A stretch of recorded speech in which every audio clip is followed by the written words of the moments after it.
En 1930 el problema agrario se convirtió realmente en uno de los grandes desafíos de la Colombia de aquella época, en la que subió al poder una nueva élite liberal, de talante progresista y sobre todo enfocada en los temas sociales, que propugnaba por un Estado benefactor y moderno.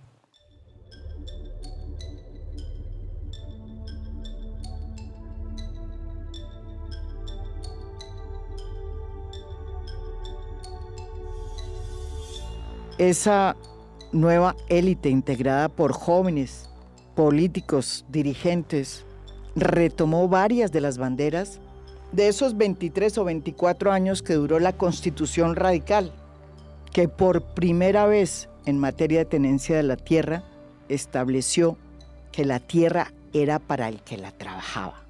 No solamente ese nuevo liberalismo, liderado por figuras como Alfonso López Pumarejo, o como el propio Jorge Eliezer Gaitán o Carlos Lleras Restrepo, recogieron esa bandera de que la tierra era para el que la trabajaba, sino que fueron mucho más allá y plantearon que la tierra tenía y debería tener una función social, es decir, que debería ser utilizada para el bien común y que no podía convertirse en tierras de engorde para usufructo personal de los grandes latifundios y terratenientes.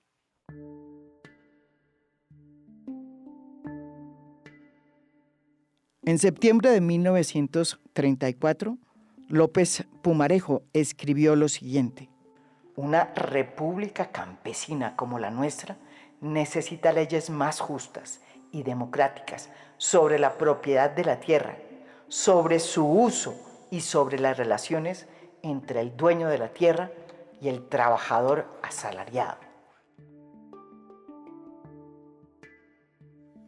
Jorge Eliezer Gaitán también escribió en 1933 sobre los colonos que desfilaban por los corredores del Capitolio, hablando de sus tristezas, y se dolía de cómo era que quienes estaban produciendo los alimentos que en ese momento comían los colombianos eran unos pequeños colonos que no tenían tierra y que estaban siendo perseguidos y amenazados con la cárcel. Esto decía Gaitán: creo que el país debe llegar a la expropiación de todas las tierras que no estén siendo trabajadas, con la sola excepción de las reservas forestales previamente determinadas por la técnica.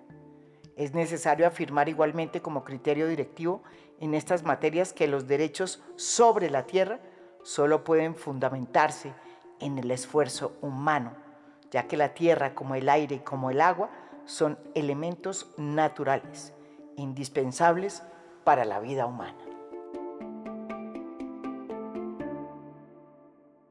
Todo esto para recordarles que cuando Gustavo Petro habla de la necesidad de democratizar la tierra, de hacer reforma agraria, no va más lejos de lo que fueron en su momento y sobre todo en el 36, ni López Pumarejo, presidente de Colombia, ni Jorge Eliezer Gaitán. Dos representantes no del comunismo, sino del liberalismo progresista. Así entre los dos, entre Gaitán y López, siempre hubiera habido una querella política entre ellos.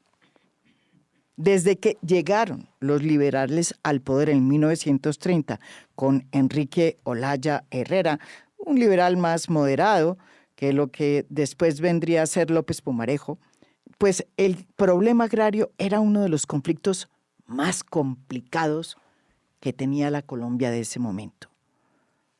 Los primeros atisbos de reforma agraria se hicieron en el 33, bajo el gobierno de Olaya Herrera, que impulsó el primer intento por beneficiar legalmente a los colonos, reconociendo su derecho a ocupar tierras baldías y ociosas, proyecto que finalmente fue derrotado por los congresistas del conservatismo y la derecha liberal. Después vino el impulso impresionante de las reformas del 36, cuando Alfonso López Pumarejo llegó a la presidencia en 1934. Reformas que se conocieron como la Revolución en Marcha.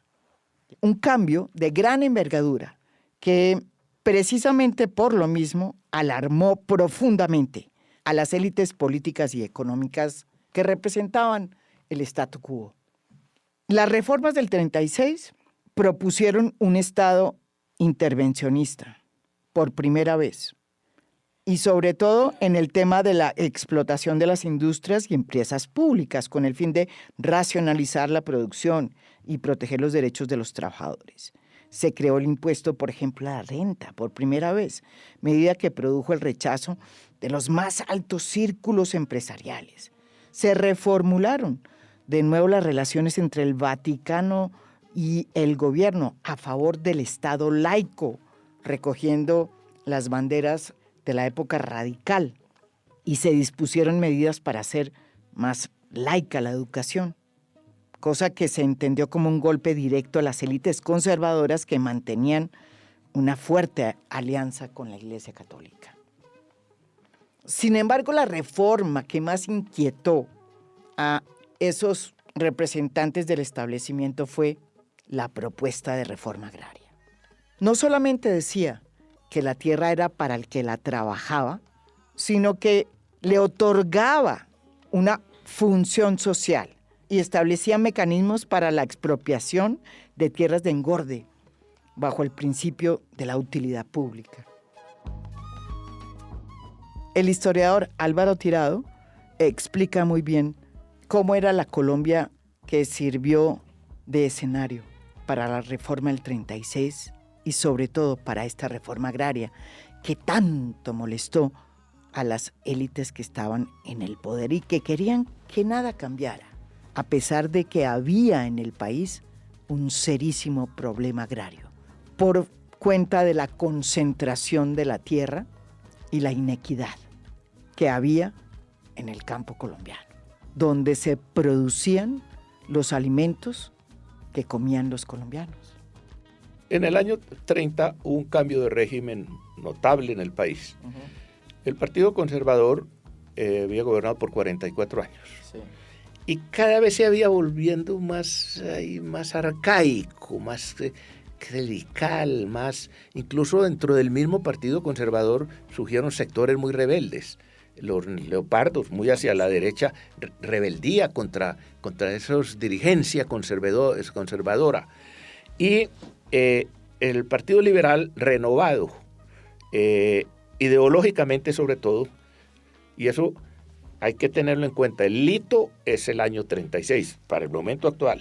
Incluso voy a hacer una glosa. Me sorprende algunos funcionarios de alto nivel actuales que dicen que esas normas están desuetas porque son muy viejas. No, ahí está el centro ideológico de todo lo que ha habido hasta ahora y de lo que se puede hacer. ¿Por qué? Y volvemos al comienzo. Porque la noción de propiedad cambia, se enriquece y se establece en la Constitución que la propiedad tiene una función social. Es más, no se sabe si por un error o porque era explícito, en la Constitución del 36 se le quitó el tiene. La Constitución del 36 decía, la propiedad es una función social. Uh-huh. Y de eso se derivan cantidades de resultados. También se estableció por la Constitución que por motivos de utilidad pública, eso ya estaba en el 86, y de interés social, entre el elemento social, solidario, se puede incluso expropiar. Con esas bases ideológicas, jurídicas, se abre un espacio para avanzar con la ley de tierras. La ley de tierras, sintéticamente, tiene este objetivo fundamental: dar claridad sobre la propiedad en Colombia, porque con todos esos problemas el campesino acudía, el terrateniente acudía, y entonces se establece que la propiedad no es absoluta, que tiene que cumplir una función, y al mismo tiempo que esa propiedad se puede probar jurídicamente en dos formas. Una, por una titulación desde el origen o porque se le está dando una destinación de tipo económico. ¿Por qué? ¿Qué pasó con lo primero? En el país existían grandes propiedades y cuando había un problema agrario se le exigía al terrateniente que mostrara los títulos y muchas veces no lo podía mostrar. Y la Corte Suprema de Justicia había expedido una sentencia en la cual decía que había que ir hasta el origen. Eso se llamó en su momento la prueba diabólica, porque era casi imposible de demostrar, lo cual le daba inseguridad al propietario. Pero entonces se estableció que la persona, sí, el campesino o la persona que tuviera un predio, o que aspirara a la propiedad de un predio, o que quisiera demostrarla, la manera de demostrarla, ¿verdad?, o por el título, o, sobre todo, que le daba una destinación económica a ese predio. Contrario censo, también para el gran propietario. El gran propietario que no podía mostrar el título hasta el infinito, podía demostrar que él era el propietario, pedir propiedad, porque estaba poseyendo y estaba demostrando que él le daba una destinación. Ya vino pues el desarrollo de eso, incluso la trampa.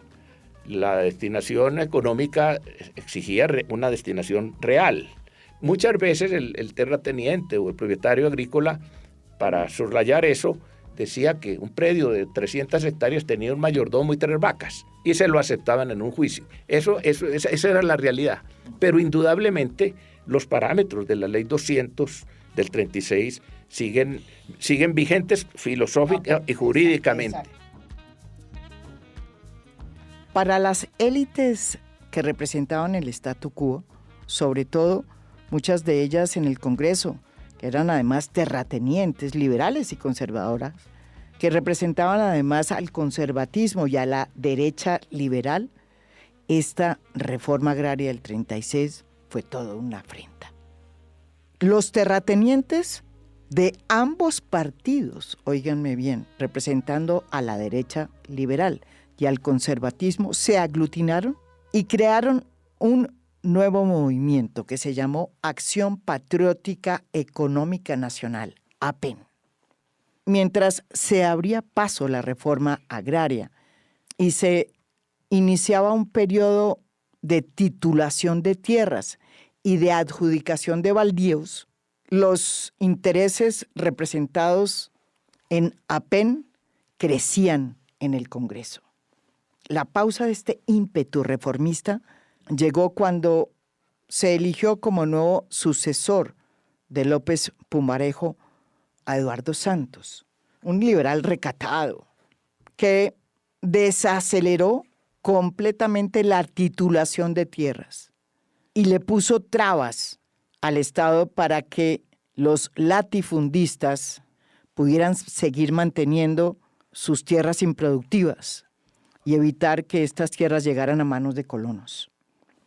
Finalmente, en el segundo gobierno de López Pumarejo, esta alianza entre la derecha liberal y los conservadores en el Congreso y en la vida política del país terminó estrangulando los efectos de esta reforma. Y no se volvería a hablar de reforma agraria hasta el Frente Nacional, en 1960. La importancia de la Ley 200 y de la Constitución del 36, la visión es la visión lo que abre jurídicamente. Exacto. Para los desarrollos posteriores. Sí. En la práctica sí hubo efectos, indudablemente se repartieron algunas haciendas, se tranquilizó el país, porque eso es muy importante, porque en una política agraria con reforma agraria yo creo que hay que considerar muchas cosas. La equidad, también el desarrollo y también la paz social. Es decir, y eso era lo que se buscaba en ese momento. Hubo una oposición sumamente fuerte. Es que eso lo tildaba la oposición, tanto el Partido Conservador en bloque como la derecha liberal, Juan Lozano y otros, que eso era comunista, decían en ese momento, sí, cuando era simplemente un capitalismo de tipo moderno que quería llevar esto a mayor productividad y a mayor justicia social. Con el asesinato de Jorge Eliezer Gaitán, en 1948, comienza en Colombia esa aciaga época que conocemos todos como la época de la violencia, con mayúscula, así nos la enseñaron en los colegios. Un momento en que el país se consumió en una guerra partidista entre el Partido Conservador y el Partido Liberal, que se cargó la vida de cerca de 200.000 colombianos durante 10 años y que volvió a sumir a Colombia en el retroceso, como sucede siempre cuando un país no es capaz de solucionar sus problemas por la vía política y tiene que recurrir a las armas, a la violencia y a la sangre. El asesinato de Gaitán dio inicio no solamente a un nuevo ciclo de violencia, sino que frenó aún más las reformas de López Pumarejo. Su ley de aparcería, aprobada en su segundo periodo por un Congreso de mayoría opositora que le quitó los dientes, se quedó en el papel.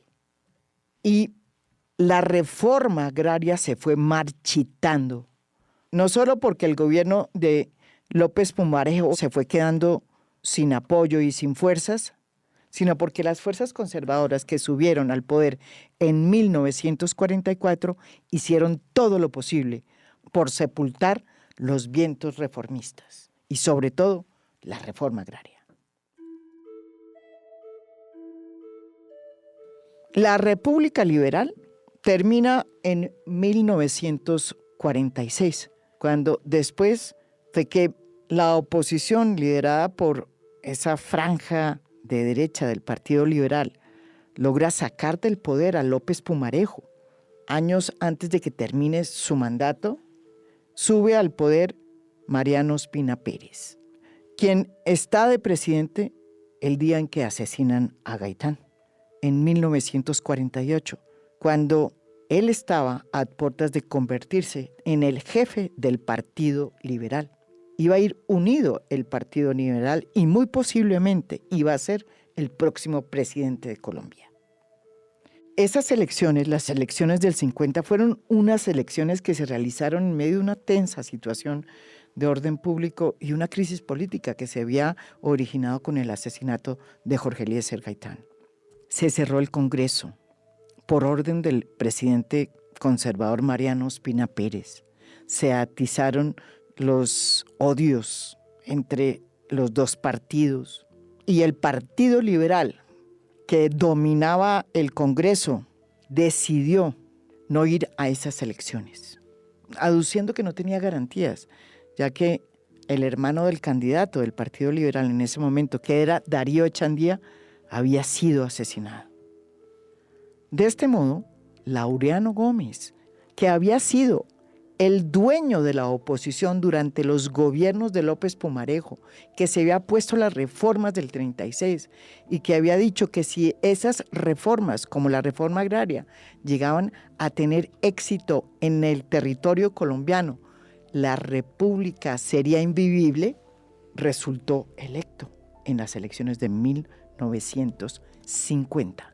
Fue el único candidato y fue la primera persona en obtener más de 1 millón de votos en la historia de Colombia. Esa década del 50, Colombia la terminó con una dictadura militar. La única dictadura que hemos tenido realmente en la historia de Colombia y que fue una dictadura conservadora, con quepis, como lo recuerda el historiador Álvaro Tirado Mejía. Sí, efectivamente, los años 50, que son tal vez los años de más desinstitucionalización en la historia de Colombia. Sí. Cerraron el Congreso, se iba a ser una constitución de tipo falangista, hubo dictadura civil, la dictadura de Rojas, que fue una dictadura conservadora con quepis, y un desajuste tremendo. Pero en el campo agrario, fue una contrarreforma agraria, porque esa es otra cosa. Este país ha intentado reformas agrarias o avances agrarios y los ha tenido parcialmente, pero ha tenido 2 contrarreformas agrarias tremendas. Lo de los años 50 y la de los últimos 20 o 30 años, que es una contrarreforma agraria que le estamos padeciendo, entre otras cosas, por la inmensa concentración de la propiedad y por otro tipo de razones. Pero entonces, precisamente eso explica en el campo agrario una política del Frente Nacional. El Frente Nacional fue la fórmula que se dieron de paz entre antiguos contendientes muy fuertes, Laureano Gómez y Alberto Lleras, liberales y conservadores, para que con un régimen democrático liberal con algunas restricciones pudiéramos llegar a pacificar el país. Y ese era el objetivo. Y en parte se logró. En 1957, el país decide parar la guerra y los 2 partidos, liberal y conservador, se sientan en sillas a firmar la paz. Una paz que tendría como objetivo parar la violencia política, cosa que sucedió. El primer presidente del Frente Nacional fue Alberto Lleras Camargo, un liberal que había luchado al lado de López Pumarejo en la reforma del 36 y en la reforma agraria, y que había visto cómo todos estos intentos por democratizar la tierra pues habían terminado sin oxígeno, anegados por una oposición y sepultados por la historia. En 1960, Alberto Lleras Camargo vuelve de nuevo otra vez a intentar solucionar el problema agrario en Colombia, que para entonces era muchísimo más agudo. La guerra había concentrado la tierra y cada vez la necesidad de democratizar la tenencia y el problema de títulos se estaban convirtiendo no solamente ya en un problema, sino en la fuente de nuevas violencias. El gobierno de Alberto Lleras Camargo expidió la ley 135, con la que se creó el INCORA, el Instituto de Reforma Agraria, encargado de hacer la reforma agraria. Y se anunció que se iba a adelantar una nueva reforma agraria. La Colombia de los 60 era una Colombia que estaba además muy impactada por lo que estaba sucediendo en Cuba, donde acababa de llegar al poder por la vía armada Fidel Castro. Una revolución que tenía como derrotero expropiar las tierras de los ricos para dárselas a los pobres. La revolución cubana había también hecho que las piezas del ajedrez en América Latina y en Estados Unidos se movieran, y que el entonces presidente Kennedy decidiera, para contrarrestar la llegada del comunismo al continente, plantear en América Latina una especie de plan Marshall, con el objeto de que la reforma agraria se abriera camino en todos los países del continente. Y designó para eso un presupuesto muy jugoso que les llegó a todos los presidentes de la época. Los Estados Unidos sabían que la reforma agraria era la única manera de lograr un desarrollo del capitalismo. Ellos mismos la propusieron al final de la guerra en el Japón, cuando el propio MacArthur, el general MacArthur, fue el que planteó la idea de que era necesario proponer una reforma agraria en el Japón para acabar con esa sociedad feudalista, poco democrática, que estaba frenando el desarrollo económico del Japón.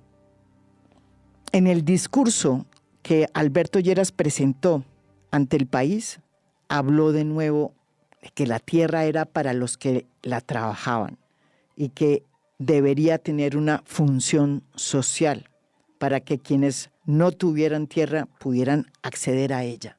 Habló de terratenientes, de latifundistas, reviviendo de nuevo el marco filosófico que había dejado impuesta la reforma del 36 de López Pumarejo, que nunca se pudo hacer. Compatriotas, hoy hemos dictado un decreto destinado a crear un comité asesor del gobierno para elaborar en un plazo breve el proyecto o proyectos de ley que coordinen los presentados por el gobierno nacional, por los miembros del Congreso y los sugeridos por diversas asociaciones gremiales y grupos políticos sobre la estructura agraria del país, con el propósito de producir el más rápido desarrollo económico de Colombia en este sector, dar ocupación y tierras a muchos colombianos que se encuentran en capacidad de cultivarlas, poner en actividad económica aquellas tierras que no lo están, elevar la productividad agrícola y ganadera, organizar los núcleos de población campesina para introducir sistemas cooperativos de producción, distribución y consumo, difundir la enseñanza técnica agrícola y ganadera, mejorar los diversos servicios de la vida rural, impedir la inactiva concentración de la propiedad territorial, garantizar los derechos de los asalariados agrícolas y una mayor seguridad y mejor nivel de vida en los campos colombianos. Alberto Lleras, y esto hay que hablar, Carlos Lleras, que también fue fundamental, y otras personas, tenían muy claro, si no leer a Alberto Lleras, que en el origen de esa tragedia tan horrible de los años 50 había dos causas. Una, el problema de la tierra. Y dos, la necesidad de educación. Y son dos pilares muy interesantes que hay que mirar. Miremos el de la tierra. Se dio otro contexto también interesante que a veces se olvida, sobre todo los que piensan que todo lo que sea política agraria es subversivo.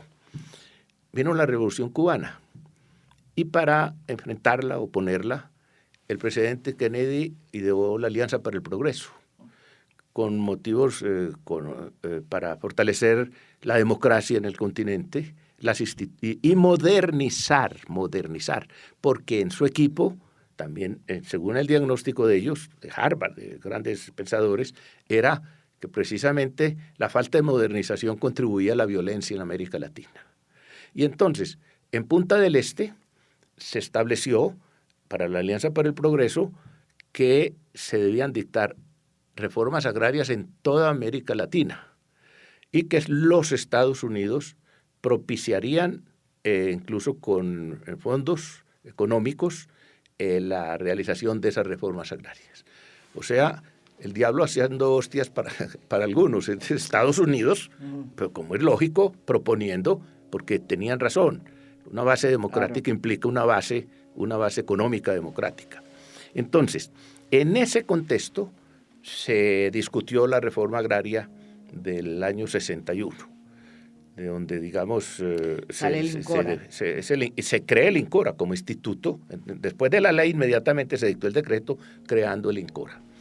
Ese fue un intento bastante interesante, incluso bastante avanzado porque implicaba muchas cosas, no solamente repartición de tierras, sino también canales de riego, una cantidad, como debe ser, porque es una política agraria, no es solamente repartir tierra, pero con relación al latifundio, debido a la concentración de la tierra, se creó unas normativas muy interesantes que podían incluir la expropiación. En ese momento, pues, fue muy discutido, pero eso quedó anclado, digamos, en la mentalidad jurídica del país. Y lo que pasa es que ha habido un retroceso tremendo en la mentalidad. Aunque después de Alberto Lleras subió al poder debido a la transición que se pactó en el Frente Nacional el conservador Guillermo León Valencia, y no hizo mucho por impulsar la reforma agraria, lo sucedió Carlos Lleras Restrepo en 1966, quien sí llegó con todo el empuje de ver cómo hacía una reforma agraria, a pesar de que él era, podríamos decir, un liberal de centro. Carlos Lleras no solamente llega a dinamizar el INCORA, sino que llega a la conclusión que para que la reforma agraria pueda tener éxito, se necesita el concurso y la colaboración y el apoyo de los campesinos, de la base popular, y decide crear la Asociación Nacional de Usuarios Campesinos, que se convirtió en la base social que fue clave para impulsar la reforma agraria en la época de Carlos Lleras. Y cuando uno oye el discurso inaugural que pronunció Carlos Lleras frente a los campesinos en 1967, uno piensa que este presidente, que era liberal, según muchos analistas, un liberal de centro, fue mucho más lejos, no solo en sus planteamientos filosóficos y jurídicos, sino en las palabras que usó, que el propio Gustavo Petro. Óiganlo. Campesinos del Bajo Sinú, esta reunión tiene singular importancia,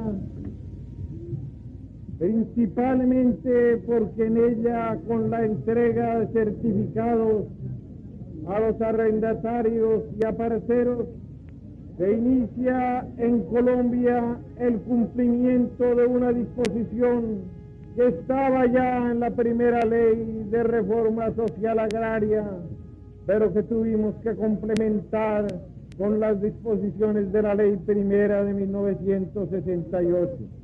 Es un aspecto esencial de la reforma, el de que aquellos campesinos que han pasado años y años trabajando en tierra ajena, pagando un arrendamiento o entregando parte de sus cosechas al propietario, se conviertan ellos a su vez en propietarios.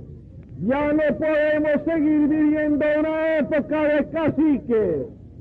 Arriba los caciques mangoneando, como suele decirse. Abajo el pueblo obedeciendo.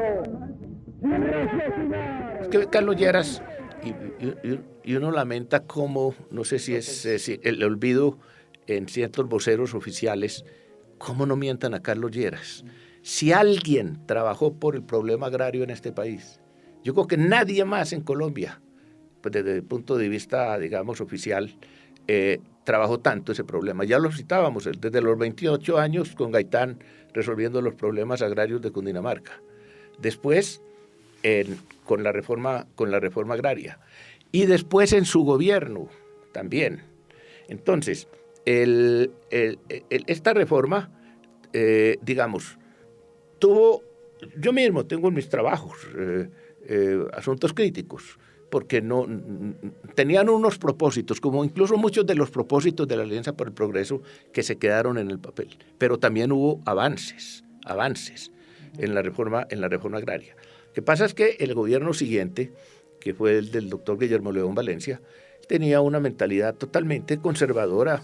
Era una figura incluso interesante la de Valencia, ¿no? Decir, era un hombre pulcro, indudable, pero una mentalidad demasiado tradicional, aristocrática. Y entonces se frenó lo que venía. Después llegó Carlos Lleras, en su gobierno volvió a darle un impulso.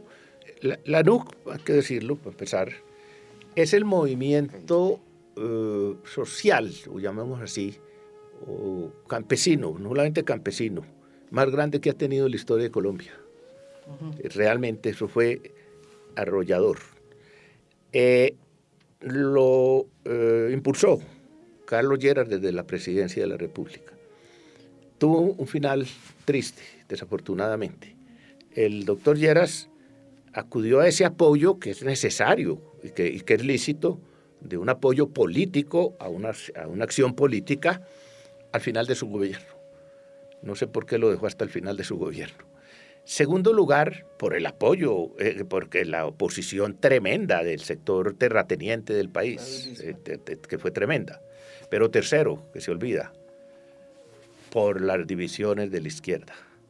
Yo recuerdo en esa época, yo estaba en la universidad y me veía uno, se creó la línea Sincelejo, la línea Armenia creo que era, y entraban los trotskistas contra los maoístas contra los camaradas, los yo no sé qué, que la línea de aquí, y realmente lo que hubiera podido ser un experimento, más que un experimento, algo muy, muy importante, y un fuerte apoyo precisamente a una transformación de tipo agrícola, por ese conjunto de circunstancias, que no hay que olvidar esta última, naufragó.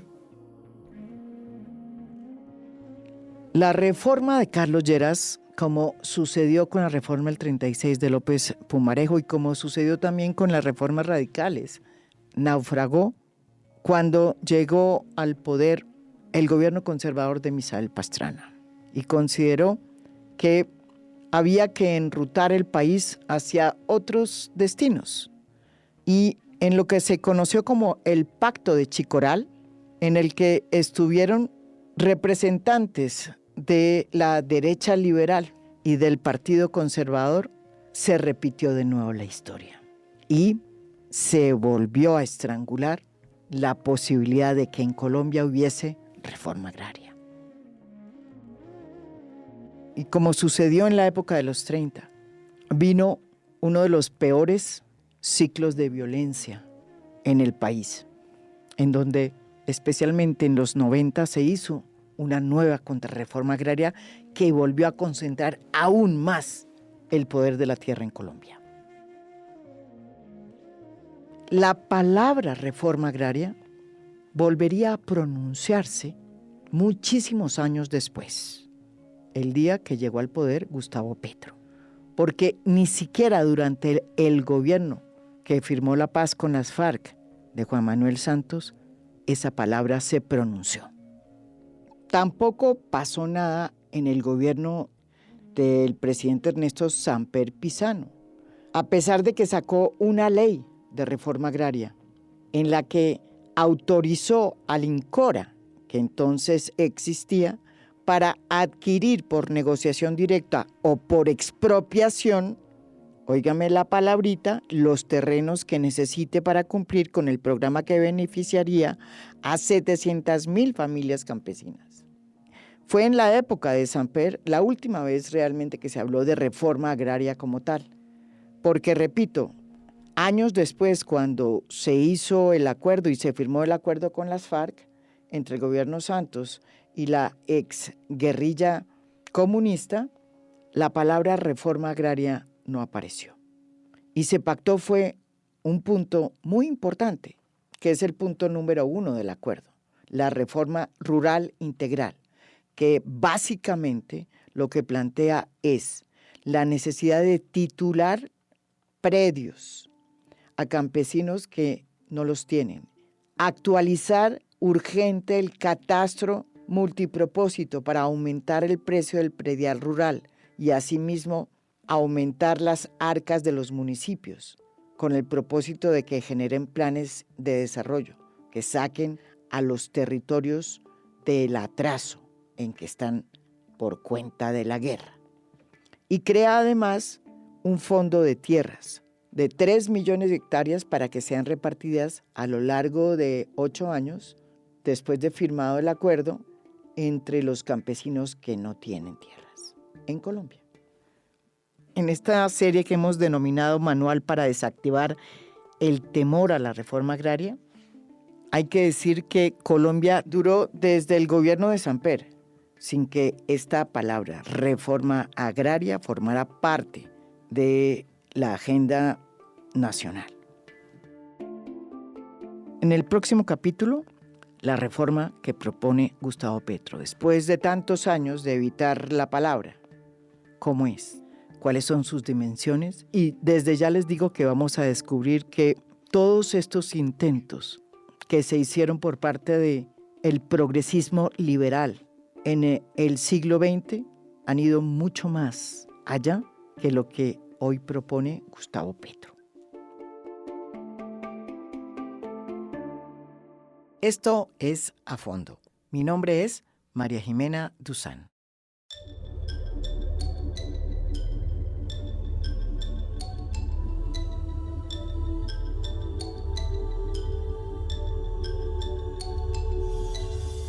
A Fondo es un podcast producido por Mafialand.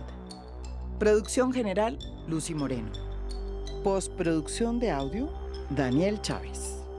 Música original del maestro Óscar Acevedo. Nos pueden escuchar también en mi canal de YouTube. Gracias por escuchar. Soy María Jimena Duzán.